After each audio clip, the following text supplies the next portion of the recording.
제가 한 목소리로 읽겠습니다. 시작. 430년이 끝나는 그날에 여호와의 군대가 다 애굽 땅에서 나왔은즉. 아멘. 네, 그 51절도 한번 같이 읽어볼게요. 51절 맞나? 51절. 네, 시작. 바로 그날에 여호와께서 이스라엘 자손을 그 무리대로 애굽 땅에서 인도하여 내셨더라. 아멘. 네, 오늘은 광야의 병영 캠프라는 제목으로 좀 나누려고 합니다. 그 라떼 좋아하세요? 아메리카노 좋아하세요? 아메리카노 좋아하세요? 한때 막 그 라떼는 했던 그런 말이 한참 유행이었던 적이 있었는데요. 전 라떼를 좋아합니다. 참고로 아메리카노보다. 그런데 저희들의 신앙의 뭐 유년기가 될 수도 있고, 이 홍콩에 오시기 전에 신앙의 라떼는 말이야 이런 게 되게 좋았어. 라떼는 말이야 이런 게 있었어. 근데 물론 이제 그 라떼가 부작용도 있긴 했어요. 근데 지금 그 라떼 좋았던 시절로 돌아가 보려고 해도 뭔가 많이 바뀌어서 그거 해보자고 해도 쉽지는 않은 것 같아요. 그렇죠? 그래서 지난번에 리얼 철야 이런 거 너무 좋잖아요. 막 무릎 꿇고 기도하는 거 철야를 하면서 그 간절함 막 주님께 부르짖고 우리 민족은 기도의 민족입니다. 막 그랬던 시절이 있었지만 막상 저희들이 그걸 하고 나면 막 피곤하고 약간 원래 몽롱하잖아요. 철야를 하고 나면. 근데 그걸 계속 구현해내는 게 쉽지는 않단 말이에요. 그 라떼 시절에 좋았던 건 알지만 뭐 쉽지는 않은 것 같아요. 오늘 이 본문 보면서 좀 그 라떼가 좀 생각이 났습니다. 요즘은 그런 강한 그리스도인이 몇 명이 될까? 네, 오늘 제목을 좀 눈치채셨겠지만 병영 캠프. 여기서 공감할 사람은 저도 먹고 사실은 뭐 두 목사님만 군대 갔다 오셨으니까 병영 캠프가 어떤 것인지 알겠죠. 근데 저 여자들은 잘 모르는데 그럼에도 성경에는 이런 병영 캠프와 관련된 병사와 관련된 용어들이 있단 말이에요. 제가 이 본문을 읽다가 이 구절에 좀 꽂히면서 군대. 물론 여기서 41절에는 군대라는 표현을 썼고 51절에는 무리라는 표현을 썼습니다. 이게 원어로는 군대라는 표현도 있고 무리라는 표현도 있어요. 그런데 이 무리가 단순히 수가 많다기보다는 군대적 의미의 수가 많은 것을 의미한다고 합니다. 그래서 성경을 찾아보면 이 같은 본문을 어떤 경우에는 무리라고 번역한 경우도 있고 뭐 군대라고 번역한 경우도 있으니까 그런 씀씀이로 이 단어가 됐다라고 저희가 생각을 해보시면 좋을 것 같아요. 근데 왜 이랬냐면 여러분 출애굽기를 저희들이 뭐 읽었거나 공부해 보면 애굽을 떠나서 광야라는 이름이 분명히 성경에 명시돼 있거든요. 우리가 아는 신광야, 바란 광야 이런 거 들어보셨잖아요. 그 지역을 지나야 되는데 거기 정말 광야 지역이란 말이에요. 지금 여러분은 어디에 계세요? 저와 여러분은 광야에 있나요? 아니면 아주 오아시스가 있는 엘림에 있으신가요? 요즘 뭐 홍콩을 봐도 제가 사는 지역도 그렇고 이 근방도 그렇고 문 닫은 가게들이 되게 많더라고요. 그렇죠? 좋은 쇼핑몰 안에서도 보면 뭐 새로 오픈한 데는 잘 모르겠지만 저희가 많이 다녔던 오픈 그런 쇼핑몰에도 문 닫은 가게들이 과거보다 확실히 많아졌다는 걸 느껴요. 제가 무슨 여기 경제신문을 읽는 것도 아니고 실물 경기를 잘 아는 게 아니지만 지표를 제가 아는 게 아니니까 하지만 주변을 돌아보면 느끼죠. 아, 경기가 어렵구나. 예전에는 호황이 될 때는 문들이 다 열리고 새로운 상점이 생기고 아, 저건 뭘까 사람들이 줄을 서고 생기가 있다면 지금 확실히 다 문을 닫은 데가 점점 눈에 띄는 걸 보면 내가 지표를 읽지는 않았지만 어렵구나. 어려운 일이 있구나. 그러면 그 어려움 중에 우리 성도들도 마찬가지겠죠. 다 제가 일일이 모르고 우리가 서로 상황을 잘 모르지만 어려움이 있는 거죠. 우리는 한때 그 광야를 지나며 그 찬양 물론 지금 이 목사님한테 한번 불러주실래요? 그러고 싶지만 그럴 수는 없고 그 노래를 부르면서 자기의 막 심정을 토로하면서 막 이렇게 했던 우리 권사님은 광야를 지나면 무슨 노래인지 아세요? 네.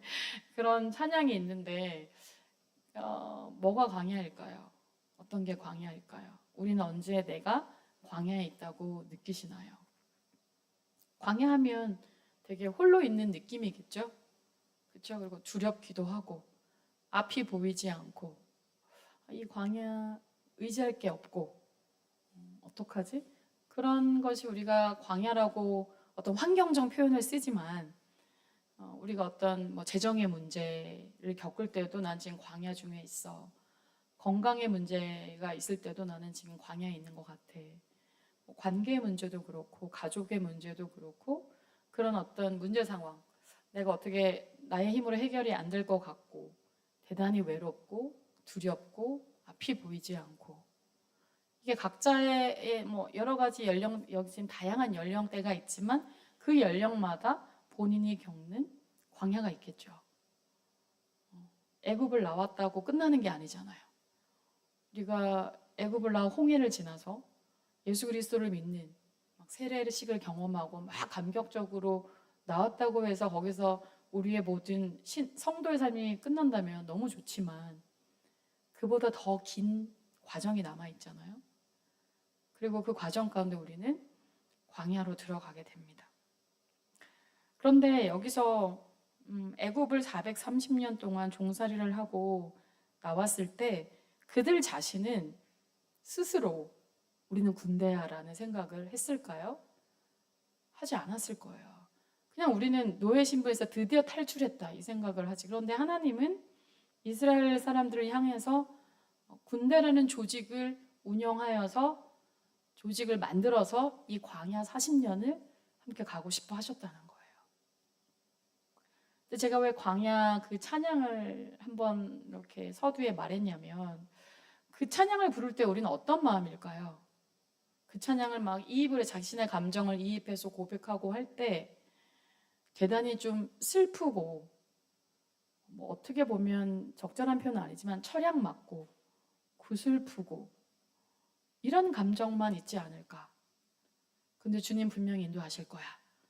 이런 마음을 가지고 하는데 광야를 하나님이 이 40년 이 430년 동안 한 다음에 출애굽하고 인도하셨을 때 그 광야의 시기는 슬프기는 하고 고단하고 어렵기는 한데요. 근데 하나님은 그 광야를 그렇게만 쓰지 않으셨다는 거예요. 근데 우리는 좀 광야하면 그런 생각이 있거든요. 약간 처량하고 슬프고 고단하고 눈물 나고 계속 멈추지 않는 눈물이 있고 광야야. 그래서 어떻게 보면 자신의 감정이 대단히 슬프고 고단하고 이런 쪽으로 많이 몰입을 하는 게 이 찬양을 부르면서 우리가 느끼는 정서인 것 같아요. 모르겠어요. 여기 계신 성도님들 한 분 한 분은 모르겠지만 저는 그렇게 듣고 저도 그렇게 읊조리고 고백했던 것 같아요. 근데 하나님은 이 이스라엘 민족과 저희들을 이 광야에서 병영 캠프로 우리를 입소시킨다는 거예요. 군대로 우리를 한 사람의 병사로. 근데 우리는 슬픈 감정에만 보통 광야 문제 속에 있는 나를 보면서 광야를 경험합니다. 근데 하나님은 그렇게만 보는 게 아니라 내가 너희를 이제 군대로 훈련할 거다. 너희들이 이제 병영 캠프에 들어가야 돼. 근데 자신은 몰라요. 이스라엘 사람들이 나는 이제 드디어 여호와의 군대의 한 일원으로 난 병사가 됐어. 이런 생각을 했을까요? 이때? 하지 않았겠죠. 근데 하나님의 계획은 군대로. 그래서 보면 민수기의 2장에 보면은 이 사람들이 나와서 우리가 말하는 오합지졸이라고 하잖아요. 어떤 체계도 없었고 어떤 조직도 없었고 일단 숫자는 200만 명이지만 모세가 지도자이긴 하지만 지금처럼 마이크가 있는 것도 아니고 뭐 조직이 잘 갖춰져 있는 것도 아닌데 그러면 그 200만이 어떻게 이 광야 시절 보낼 것인가? 어떻게 이동할 것인가? 그냥 우르르 갈 것인가? 우리 이런 질문을 해볼 수 있잖아요. 그래서 민수기 2장에 보면 동서남북 어떤 진영을 짜서 진영이란 말 자체가 되게 군사적 용어잖아요. 몇 진, 남쪽, 북쪽, 동서남북에 어느 지파가 모여서 진을 하고 진영 이런 표현이 다 어떤 군사적 용어란 말이죠. 그렇게 해서 진을 짜서 이동을 하고 우리가 아는 것처럼 뭐 구름기둥, 불기둥에 대한 구름기둥이 떠오르면 이동하고 이런 것들이 있었단 말이에요. 그래서 우리가 조금 생각해 볼 어떤 접근은 광야에서 슬프고 막 주님 앞에 눈물을 토해내고 이게 필요하지만 그게 주님의 광야의 전체 목적이 아니다. 우리를 하나님이 훈련하시기 원한다. 왜냐하면 군인이라는 그 군대라는 조직은 어떤 게 있을까요? 적이 있다라는 거잖아요. 적이 필요 없는데 군대가 뭐가 필요하겠어요? 그렇죠? 적이 있다는 거고 그 적으로부터 내가 훈련되지 않으면 어떻게 되죠? 도망가거나 죽거나 이런 끔찍한 일을 겪어야 되잖아요. 그렇죠? 그렇다면 우리가 적으로부터 우리가 주변에 적이 항상 있을 수 있잖아요. 우리가 늘 영적 싸움을 해야 됩니다. 이런 말을 할 때 우리 주변에 항상 적이 있어요. 그런데 그 적과 싸우려면 근육이 없는데 어떻게 싸워요? 근육 얘기를 좀 했거든요. 목사님 21kg 달렸다. 근육이 진짜 많으시겠다 이 생각했는데 근데 적과 싸우려고 해도 뭐 싸워본 사람이 싸우는 거지 훈련을 해본 사람이 싸우는 거지 갑자기 막 들어오고 창칼을 가지고 들어오면 어떻게 하겠어요? 그걸 막아낼 수 있을까요? 우리가? 막아낼 수 없죠. 훈련이 되어 있어야 된단 말이에요. 근데 적이 있다라는 건 뭐예요? 1번 나를 보호한다는 게 있지만 두 번째는 뭐예요? 내가 보호할 것이 있는 거잖아요. 나 스스로만 첫 번째는 일단 나를 보호해야 되잖아요. 뭐 나도 못 보호. 그 다음에 또 뭐가 있을까요? 나의 가족이 있죠. 나의 공동체가 있죠. 나의 아무튼 지켜야 될 것이 있는 거잖아요. 그럼 우리는 이 광야를 지나면서 우리가 각자 막 힘들다고 하는 어떤 그런 상황들과 있으면서 우리에겐 지킬 게 어떤 것이 있을까요? 각자 있겠죠? 나는 무엇을 지켜나가야 할까? 물론 하나님이 궁극적으로 지키세요. 하지만 우리에게 맡겨주신 것 안에 그런 게 있어야 되는 거죠. 제가 라떼를 표현한 이유는 뭐냐면 예전에는 뭔가 되게 이렇게 교회를 가면 훈련받아지는 느낌? 훈련받아서 군사되는 그런 게 좀 있었던 것 같아요. 그게 어떻게 보면 너무 강하다 이렇게 할 수도 있는데 요즘은 이런 광야의 슬픔, 고통, 막 인생을 토해냄 이런 거는 있는데 오늘 이 출애굽기에 말했던 정말 훈련됨에 대한 소망이 있나? 하나님 날 훈련된다고 했을 때 주님 저는 훈련 이 광야 학교 이 병영 캠프에서 저는 정말 멋진 군인으로서 훈련되고 싶습니다. 이런 게 있나? 라고 생각이 든 거예요. 그렇게 없는 것 같아요. 그냥 광야 찬양을 부르면서 주님 앞에 펑펑 울고 되게 감정적으로 집중하고 주님의 위로를 하고 이런 쪽으로는 굉장히 많이 우리가 접근되고 은혜를 받는 것 같은데 정말 이렇게 이 광야 시절에 주님의 계획은 군대거든요. 왜냐하면은 애굽을 나왔지만 그들이 가야 될 곳이 어디예요? 가나안이잖아요. 우리가 여러분 예수를 믿게 되면 세상이 똑같아 보여요? 달라 보여요? 달라 보이죠. 달라 보여야 되는 게 정상이잖아요. 과거에 내가 예수 믿기 전에 막 추구했던 막 세상에서 막 쟁취하고 싶었고 막 인정받고 싶었고 그런 것들이 내가 진정 예수를 믿게 되면 거듭나게 되면 그게 가치가 그렇게 물론 그게 필요는 하지만 그게 제1 가치는 되지 않잖아요. 그렇죠? 이스라엘 백성들이 그렇게 애굽을 떠났을 때 다시 애굽으로 떠나는 그 순간 다시 오고 싶다는 생각은 안 했을 거예요. 물론 광야 그 40년을 보내면서 또 가고 싶다 이런 건 있었지만 처음 나왔을 때 다시 어떻게 가고 싶단 말을 했겠어요. 그렇지 않겠죠. 그런데 또 우리는 세상을 떠난 자가 아니라 세상에 들어가서 살아야 될 자들이거든요. 애굽을 떠났지만 약속의 땅 가나안에서 그들은 전쟁을 해야 된단 말이에요.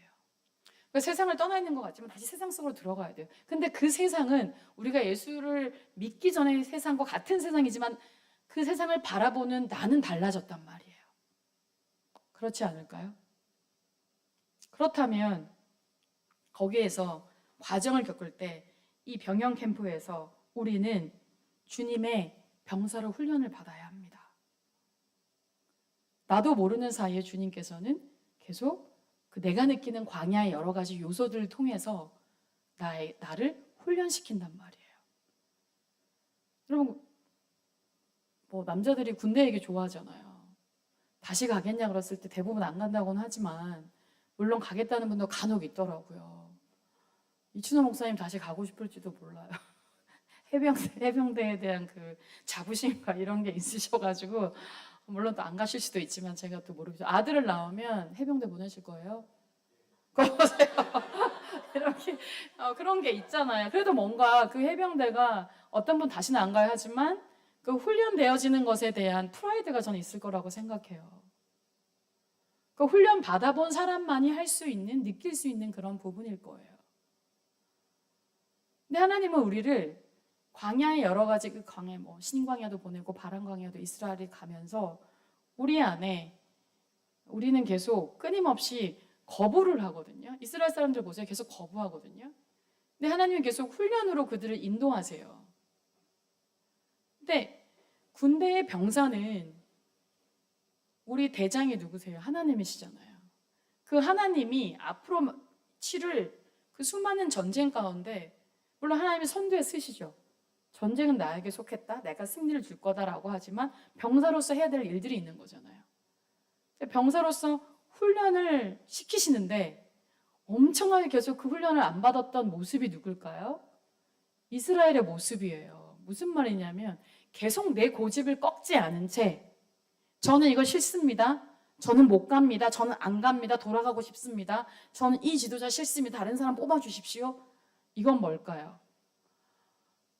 왜 그러면 예전에는 병역이 뭐 24개월, 그 예전엔 36개월, 지금 더 줄었지만 인권이라는 이름으로 더 줄기는 했지만 그 기간, 복무 기간이 왜 필요했는지 그 이유가 있을 거 아니에요.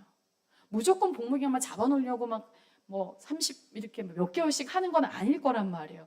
한 20대 건강한 남자가 들어와서 여기서 정신교육을 받고 어떤 군사훈련을 받고 예를 들면 사격훈련을 받고 뛰어내리는 훈련을 받고 유격훈련을 받으면서 앞으로 전쟁을 치룰 때 이 모든 게 필요하기 때문에 그 과정을 다 밟을 거 아니에요. 그리고 계급이 예를 들면 어떤 계급을 올라갈 때마다 어떤 책임이 있고 내가 누구를 돌봐야 되면 이런 모든 게 다 포함이 돼 있어서 아마 이 모든 과정이 있을 거예요. 무조건 그냥 사람들 붙들어 놓으려고 하는 것만은 아니라고 생각을 해요. 그러면서 이렇게 정신도 그냥 이렇게 별로 그렇게 뭐 우리 군기죠, 군기. 군기도 없었고 그냥 비리비리했던 그 사람이 그 훈련의 과정을 통해서 어떻게 돼요? 딱 군인이 되는 거잖아요. 그래서 막 이렇게 필승 뭐 이런 거 인사들 할 때 봐도 군기가 바짝 들어갔구나 이런 거 느끼게 되는 거잖아요. 그런 것처럼 하나님은 우리는 잘 모르지만 우리 안에 겪는 그 광야의 요소 속에서 우리를 훈련하고 싶어 한다는 거예요. 훈련이 돼야 어떻게 보면 세상과 사단의 그냥 밥거리는 안 되는 거잖아요. 근데 우리가 계속 우리의 고집을 가지고 주장을 하고 그것을 받아들이지 않고 훈련받지 않는다면 어떤 일이 생길까요? 출애굽의 그 이스라엘 백성의 모습이 저희들의 모습이 될 수밖에 없다라는 거죠. 심지어 나도 못 지키고 내 가족도 못 지키는 적은 그렇게 많은데 그런 일이 생길 수 있다는 거죠. 그래서 광야는 우리가 슬퍼할 것만 바라볼 것이 아니라 하나님이 나를 훈련시키는 병영 캠프로 나를 초대하셨고 거기서 내가 훈련돼야 될 부분이 있고 하나님이 그런 훈련을 그래서 뭐 그런 간증 많이 듣잖아요. 저희가 간증을 듣다 보면 저의 이런 아주 뭐 아집과 고집이 그 고통 속에서 연단의 과정을 통하여서 그게 다름을 받았습니다. 이런 얘기 들어보셨잖아요. 그걸 다른 표현을 쓴다면 하나님의 정의 병사로서 군인으로서 하나님이 광야에서 우리를 훈련했다라는 뜻이라고 저는 믿습니다. 여러분, 우리가 예수 믿는 사람이지만 우리의 방법으로 세상에서 이길 자신이 있으세요? 우리가 교회 와서 예배하고 찬양을 하지만 우리가 직접 만나는 내가 너무 힘들어하는 가족과 혹은 직장의 상사와 그런 분들이랑 이렇게 해서 이길 자신이 있으세요? 쉽지 않잖아요. 그래서 우리는 내가 그리스도인이지만 그런 현장에 가면은 일단 세상적 방법으로 나도 들어간다. 이런 게 이상한 게 아니라 그냥 우리의 자연스러운 선택인 것 같아요. 물론 교회 안에서 여러분 우리의 방법은 거룩입니다. 우리 주님은 구별됨입니다. 거룩입니다. 이런 말을 엄청 들어요. 교회 안에서는. 근데 교회 밖에 가면요. 그렇게 했다가는 안 먹히잖아요. 그러니까 어떻게 해요? 그냥 내가 그리스도인이지만 대단히 세상의 방법으로 그냥 할 수 없다. 그렇게 살아야 된다. 나도 쓰지 뭐. 이렇게 살아가는 거죠. 우리의 연약함이기도 하고요. 근데 이야기를 듣다 보면 저도 가끔 성도님들의 이야기를 직접 듣는 게 먼데도 이렇게 듣다 보면 정말 하나님 말씀이 우리 삶에 이루어질까? 하나님 말씀은 말씀이고 지금 삶에 이렇게 흘러가는데 그렇게 하는 거 쉽지 않아. 이렇게 얘기를 제가 들으면서 하나님 말씀은 그냥 여기 책에 갇힌 문자구나. 문자고 삶의 흐름과 이 바쁘게 막 돌아가고 요즘 대세가 이런 거야라고 하는 이거는 진짜 현실이구나. 그래서 대단히 이 말씀과 현실은 대단히 동떨어져 있구나. 이러니까 이 말씀은 약간 옛날에 성문서 같은 느낌이 드는 거예요. 성도님들의 이런 이야기를 멀리서 듣노라면. 근데 하나님의 말씀은 살았고 운동력이 있어서 이런 말씀 있잖아요. 오늘도 우리 안에 골수와 막 우리의 생각을 찔러 쪼갠다고 했는데 그런 나눔을 멀리서 들을 때마다 너무 다른 세상이다. 이런 생각이 들어요.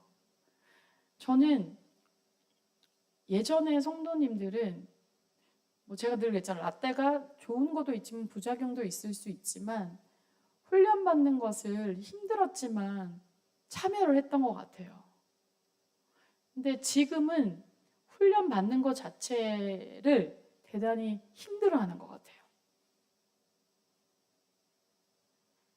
근데 훈련이 필요합니까? 하지 않습니까? 라는 질문을 이렇게 던지면 다 필요하다고 그러거든요. 그렇잖아요.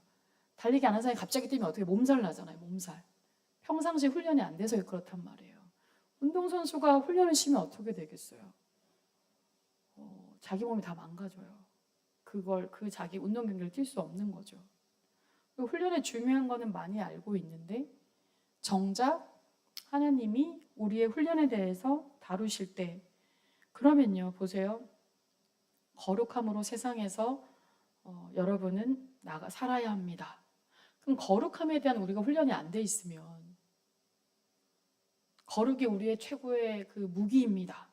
이런 걸 들었는데 거룩함에 대한 걸 우리가 훈련하지 않으면 구별됨에 대해서 우리가 계속 거부를 해버리면 대충 섞여서 사는 것이 세상에서 대충 굴러가니까 살아간다면 우리가 이 거룩으로 승리하는 것을 배울 수 있을까요?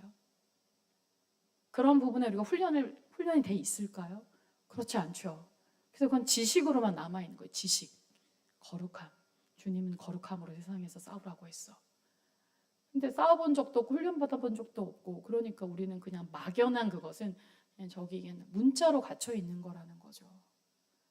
그래서 우리는 어떨 때는 확 힘을 주고 막 세상에서 막 싸워가다가 또 그리스도인으로 있으니까 양심은 찔리고 또 와서 막 울고 막 이러는 것은 반복이죠. 세상이 쉬운 게 아니잖아요. 근데 하나님은 광야 속에서 세상의 방법이 아니라 하나님의 방법으로 승리해 가는 것들을 우리한테 훈련하신다는 거예요. 그거는 대단히 시간이 필요한 거고요. 항상 저도 그런데 우리의 기도와 하나님의 응답 사이에는 뭐가 있을까요? 항상 시간의 간격이 존재한단 말이에요.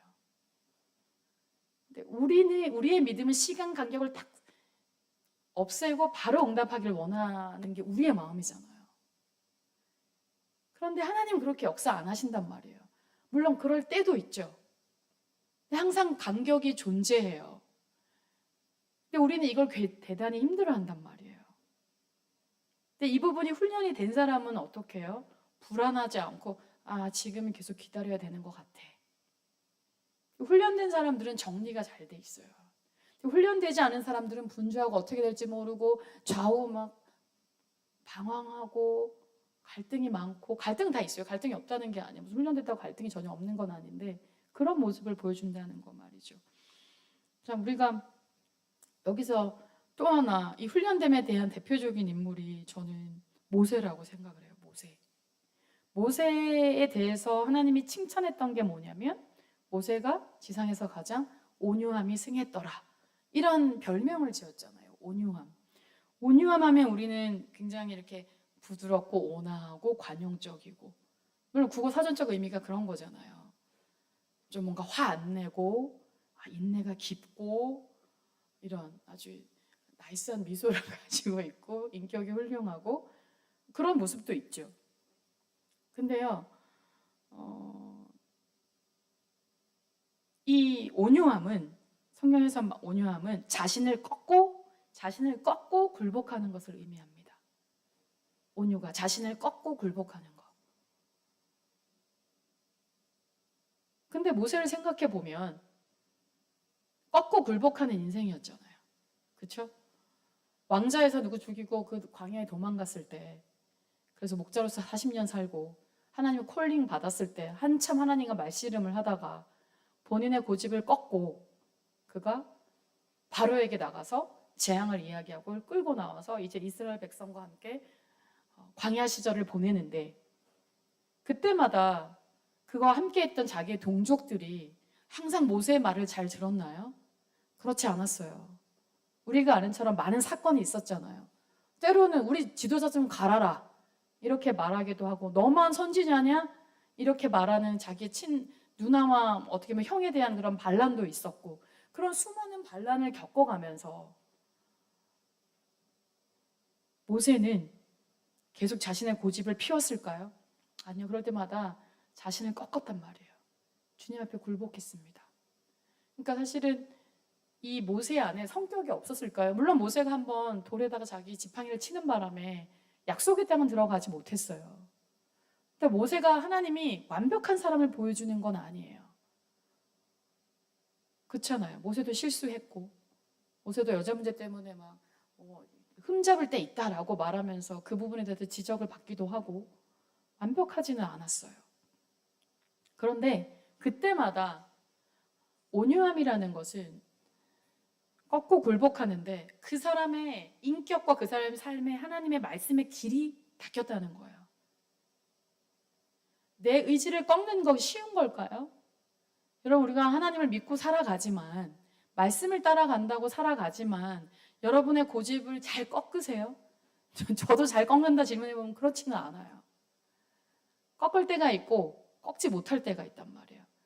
그래서 환경이 뭔가 내가 원하는 상황이 안 되면 우리 대단히 꺾지 못하죠. 화를 내기도 하고. 근데 꺾고 굴복하면서 이 모세의 인격과 삶에 하나님의 말씀의 길이 뚫린 사람이란 말이에요. 온유는 저는 하나님의 말씀, 그 사람의 인격과 삶에 우리가 왜 길들여진다는 말 있잖아요. 길들여진다. 하나님의 말씀에 길이 놓여 있는 거고. 그럼 반대가 뭘까요? 자신의 고집을 막 세우고 의지를 꺾지 않아. 그럼 출애굽기 33장 3절을 한번 저희들이 찾아볼게요. 출애굽기 33장 3절.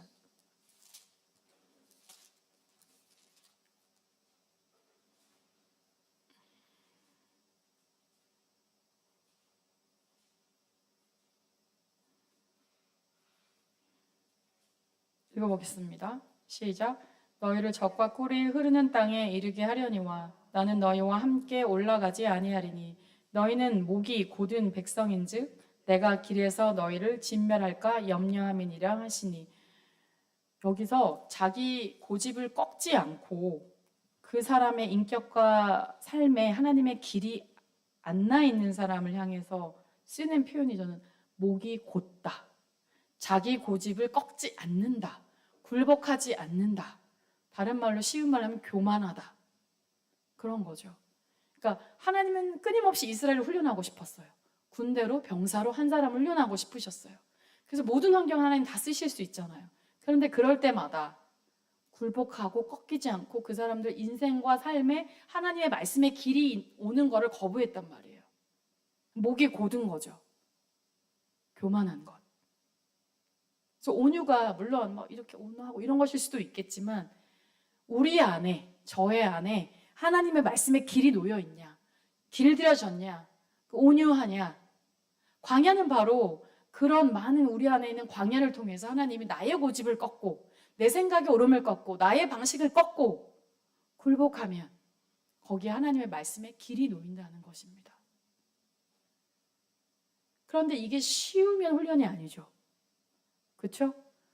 논산훈련소에 가가지고 나중에 막 면회 나중에 그 훈련 다 끄고 부모님 보면 눈물 나는 게 왜 그러겠어요? 얼마나 힘들었겠어요.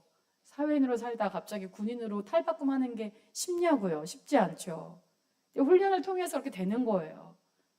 처음에 이 사람들이 그렇게 될 거다라 했을 때 내가 정말 그렇게 될 수 있을까? 난 될 거야. 이렇게 생각하겠어요? 그렇지 않겠죠. 조교를 믿고 가는 거죠. 왜? 저 조교는 많은 사람들 훈련시켜 봤으니까. 그럼 하나님이 우리를 훈련 확실하게 하실 수 있는 대장 맞지 않을까요? 우리가 그분을 믿고 따라가야 되는 줄 믿습니다. 근데 우리가 훈련을 거부하면 될까요? 거부하면 이렇게 목이 곧아지고 내 고집 꺾지 않으면 내 마음 안에, 우리 인격 안에, 우리의 삶 안에 하나님의 말씀의 길이 뚫리지 않는다는 거예요. 길들여지지 않는 거예요. 그럼 나도 모르게 나는 지금 목이 곧은 상태로 주님 앞에 서 있게 된다라는 거죠.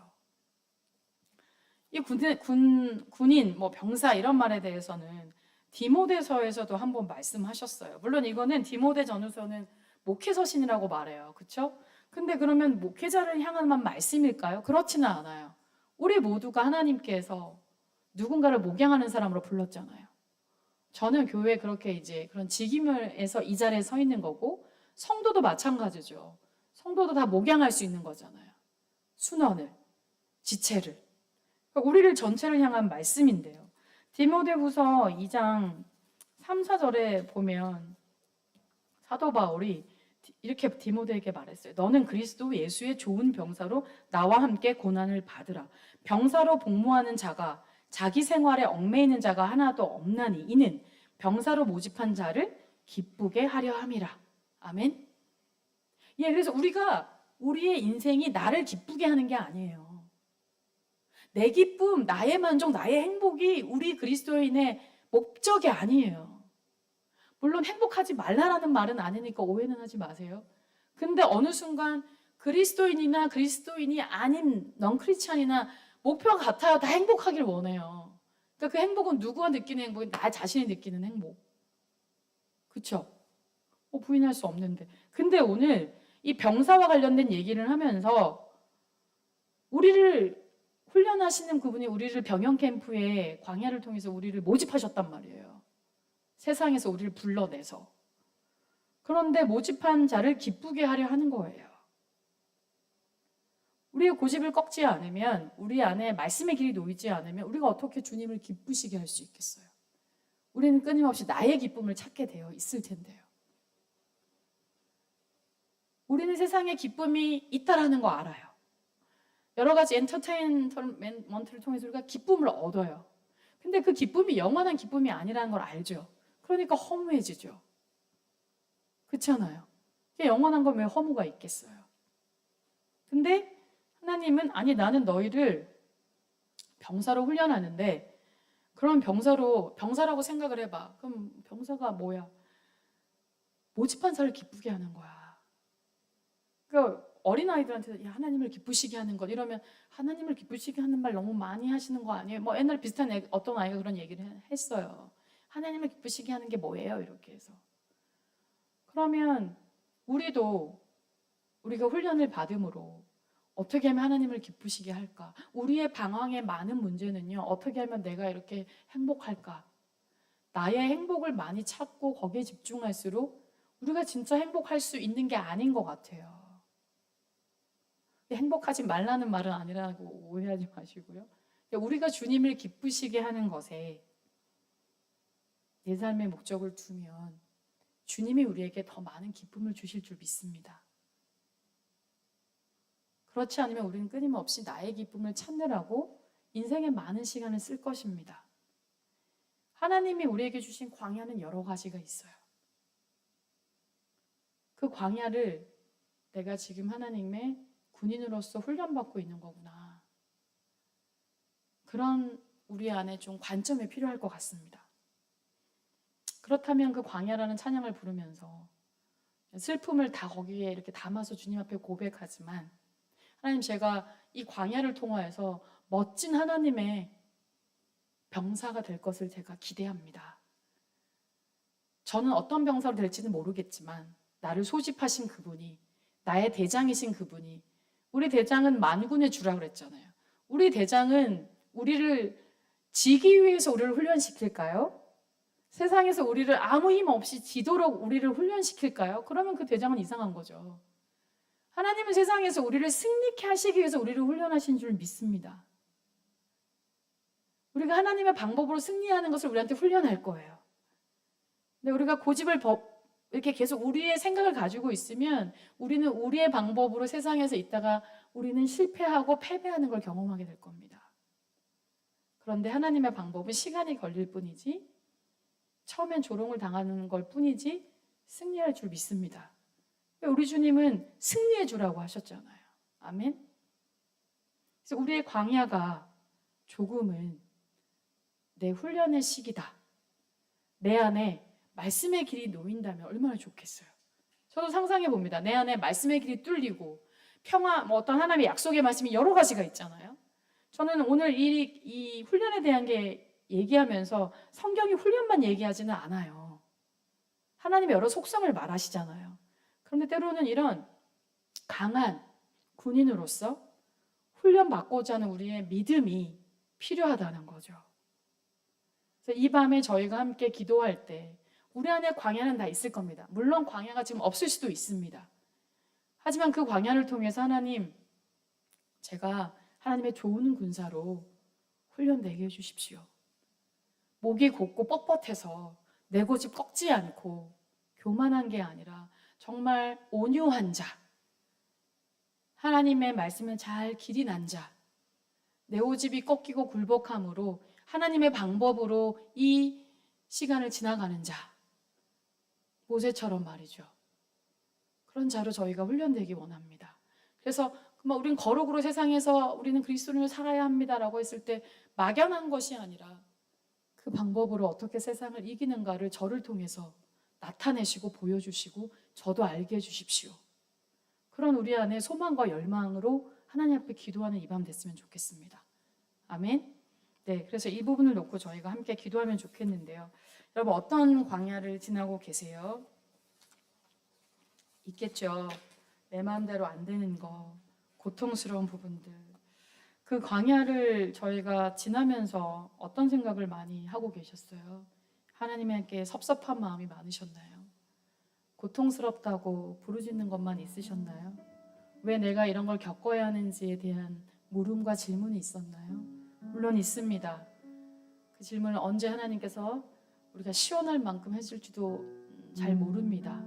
하지만 그 광야의 분명한 것은 우리를 하나님의 좋은 군사로 훈련하신다는 겁니다. 하나님의 승리가 무엇인지 알게 하신다는 겁니다. 하나님의 방법으로 이 세상에서 승리하는 것을 알게 하신다는 겁니다. 그것이 가나안입니다. 가나안은 우리의 방법으로 이긴 게 아니에요. 하나님의 방법으로 이겨나가는 것을 보여준 것입니다.